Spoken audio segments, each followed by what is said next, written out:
because we've got the latest issue of The Sun in front of us here. 3 huge hotels near one of Britain's favourite beaches are being used as accommodation for asylum seekers during the peak summer holiday season. And this is from Thomas Godfrey and Julia Atherley, who's the Home Affairs correspondent at The Sun. We're going to speak to Thomas Godfrey now, but this is the latest in the Sun series of our broken borders.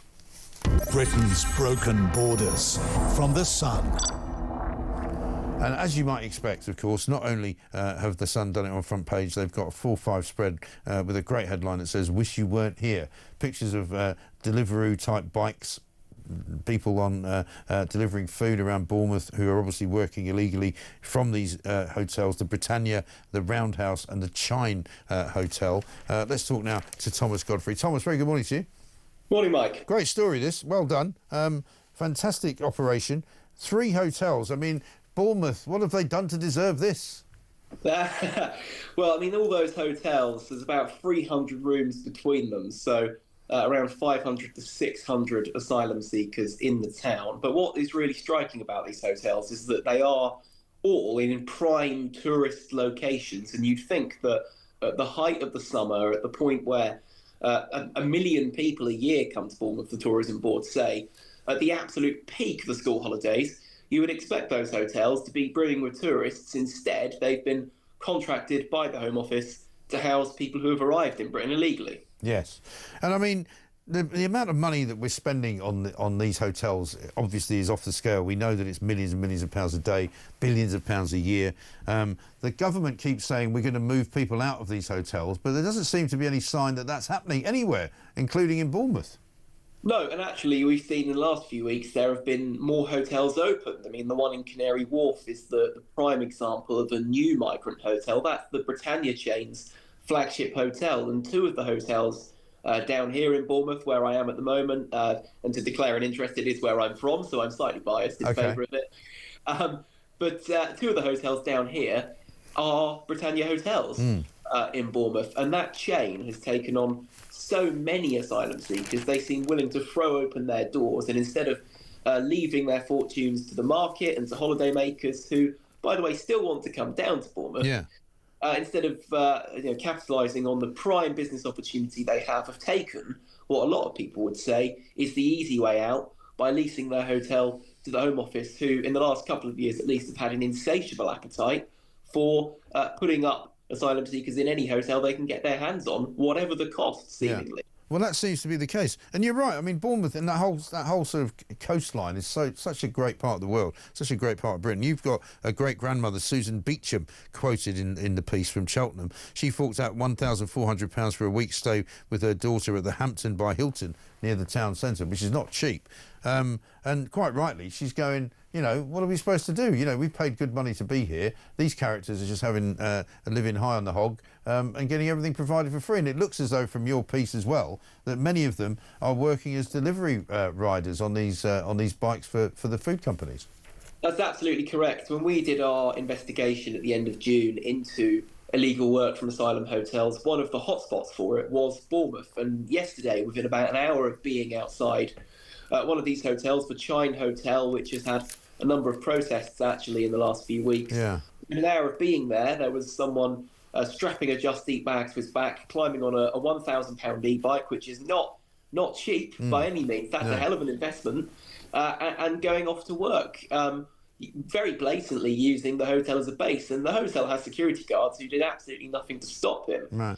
And it appears that he's been enabled to do that by the hotels, and also in turn by the Home Office too. So it really feels, you can understand why people like Susan, who have paid a lot of money to come down in their retirement years. They've booked up a lovely hotel, would arrive and then feel there's a double standard where people who have come into the country illegally are being put up in seaside hotels for free. And some of those rooms at the Chine Hotel, I mean, that is a grade 2 listed building. It's more than 100 years old. It had Dame Vera Lynn stay there, Laurel and Hardy performing there. I mean, that is a storied hotel. It's one of the better beachfront hotels, and yet it's been allowed to fall into the hands of the Home Office for it to be used for asylum purposes. And the residents who live, there's a range of flats around there, flats that overlook the sea that should be absolutely prime real estate, right? It's the sort of place anyone would want to live, with amazing sea views.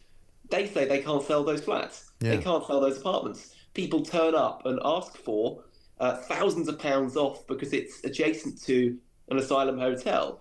And that, very, very sort of frankly and blatantly, they feel is damaging to the local community. Yeah, of course. And it's the decision made by the government to put them there, which they are furious with. Yeah, absolutely right. Because in addition to it, reducing the value of properties around it, you have to wonder how long people are going to be in there for. I mean, is there any clue as to how long the current residents of these hotels, the migrants, have actually been there for?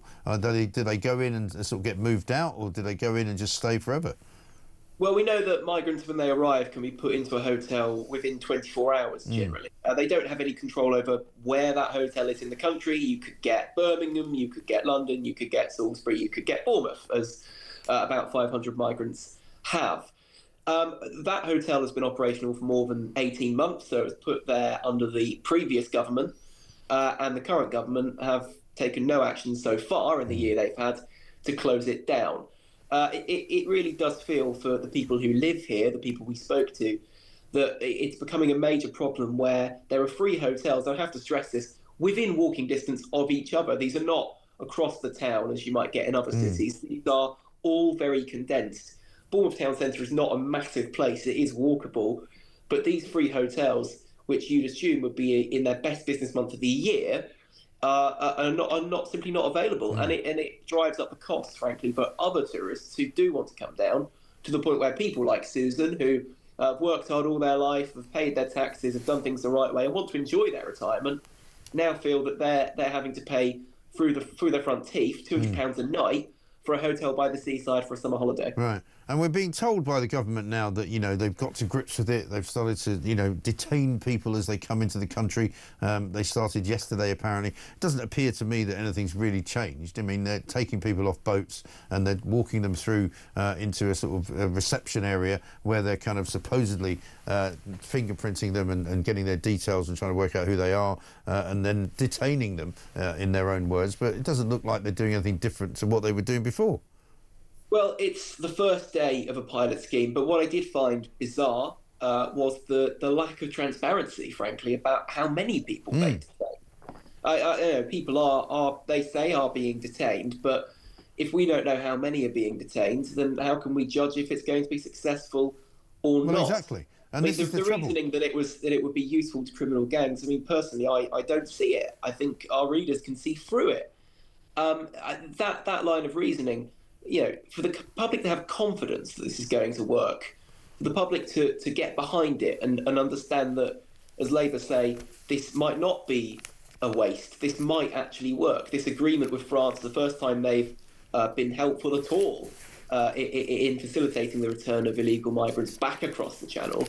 I think for the public to have faith it's going to work, they need to know the numbers. Yeah. They need to know what's going to happen, and they need to know that these migrants who are being detained are not going to spend months and years on British shores while they make frivolous legal appeals. Many of them may have genuine cases, but you can imagine the vast majority will take any opportunity they can to stay here instead of going back to France. What are the government going to do to expedite that process to get them back across the Channel under the terms of this agreement as quickly as possible? Yeah. That seems currently to be a question that is difficult to answer, and the fact that that's difficult to answer, along with the question about how many people have been detained, is concerning. Yeah. And I think people are right to raise issues with that. And people, as I'm sure you know, Thomas, if you're from Bournemouth, you talk to people there, you've got friends there and family, it's what people talk about now. You meet people in the street, you meet people in the pub, in a restaurant. People talk about how their city and their town is changing, and they need to know what's going to change about that and when it's going to stop. Yeah, Bournemouth's been changing for a long time. The universities have got bigger. What was once rather crudely branded God's waiting room is now a sort of university town. But I think the fact it's 3 massive hotels has really irked people. Yeah. And obviously, the thing I kept hearing yesterday from residents and from holidaymakers who had come down for the week or even for a day trip was that these people need to be housed somewhere, but the feeling was that it was inappropriate for these hotels on the seaside to be opened in the first place. And every day that they remain open, they get even more frustrated and angry at both governments of either party for allowing it to continue. And there was a feeling, and even though, we're a 2-hour train ride from London, there was a feeling that in these coastal towns, and you see it in other coastal towns, Hull is a great example where there are multiple migrant hotels, Carlisle, along the same lines, even Plymouth, which has a couple of migrant hotels, and Portsmouth as well, where there was a rape charge for an asylum seeker living in one of these hotels.